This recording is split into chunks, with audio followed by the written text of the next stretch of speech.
ಒಂದು ವಿಷಯ ಹೇಳ್ತೀನಿ, ಇಲ್ಲಿ ಬಿಸಿಲಲ್ವಾ, ಈ ಬಿಸಿಲು ಇವಾಗ ಫುಲ್ ಬಿಸಿಲು ಹೊಡಿತಾ ಇದೆ.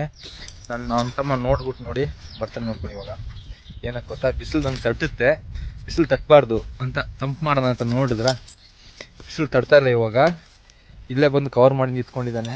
ನಮ್ಮ ಅಣ್ಣ ತಮ್ಮನಿಗೆ ನನ್ನ ಮೇಲೆ ಬಿಸಿಲು ಬೀಳಬಾರ್ದು ಅಂತ ಒಂದು ಪ್ರೀತಿ. ನೋಡ್ತಾ ಇದ್ದೀರಲ್ಲ ಇಲ್ಲಿ, ನೋಡಿದ್ರ ಬಿಸಿಲು ತಟ್ಟಿದ್ರು ನಮ್ಮ ಅಣ್ಣ ತಮ್ಮನಿಗೆ ಬೇಜಾರು. ಏನಕ್ಕಂದ್ರೆ ನನಗೆ ಬಿಸಿಲು ಹೊಡಿತೆ, ನಾನು ನೆರಳಾಗೋಣ ಅಂತ ಒಂದು ಇದು ಏನೋ ಗೊತ್ತಿಲ್ಲ. ನೋಡಿ ಬಿಸಿಲು ಮೇಲೆ ಇದೆ, ಕವರ್ ಮಾಡಿ ನಿಂತ್ಕೊಂಡಿದ್ದಾನೆ. ನೋಡಿದ್ರ ಪ್ರೀತಿ ಅಂದರೆ ಹೆಂಗೆ ಅಂತ. ಅಯ್ಯೋ ಅಂತಮ್ಮ ಲೈ, ನೋಡಿದ್ರ ಇಷ್ಟೊಂದು ಪ್ರೀತಿ. ಈ ಎಕ್ಸಾಂಪಲ್ ಇನ್ನೊಂದು ತೋರಿಸ್ತೀನಿ. ಹೆಂಗ್ಯಾರು ಇವ್ರು ಆ ಕಡೆ ಬಿಡ್ತೀನಿ, ಬಿಸಿಲಿಗೆ ಹೋಗ್ತೀನಿ. ಇಲ್ಲಿ ಬಿಸಿಲು ನೋಡಿ,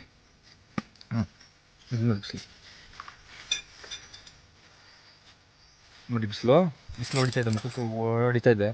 ಕರೆಕ್ಟಾಗಿ ನೋಡ್ಕೊಳ್ಳಿ, ನಾನು ಎಲ್ಲೂ ಹೊಡಿತಾ ಇಲ್ಲ, ಕರೆಕ್ಟಾಗಿ ಮುಖಕ್ಕೆ ಬಿಸಿಲು ಹೊಡಿತಾ ಇದೆ. ಇವಾಗ ಬಿಸಿಲು ಹೊಡಿತಾ ಇಲ್ಲ, ನೋಡಿದ್ರ ಕವರ್ ಮಾಡಿ ನಿಂತ್ಕೊಂಡ್ಬಿಟ್ಟೆ ಅಲ್ಲಿ ಮುಂದೆನೇ ಬಂದು. ಎಂಥ ಪ್ರೀತಿ ನೋಡಿ. ಈ ಪ್ರೀತಿ ಪಡ್ಕೊಳ್ಳೋಕ್ಕೆ ತುಂಬ ಪುಣ್ಯ ಮಾಡಬೇಕು, ಏನಂತೀರಾ?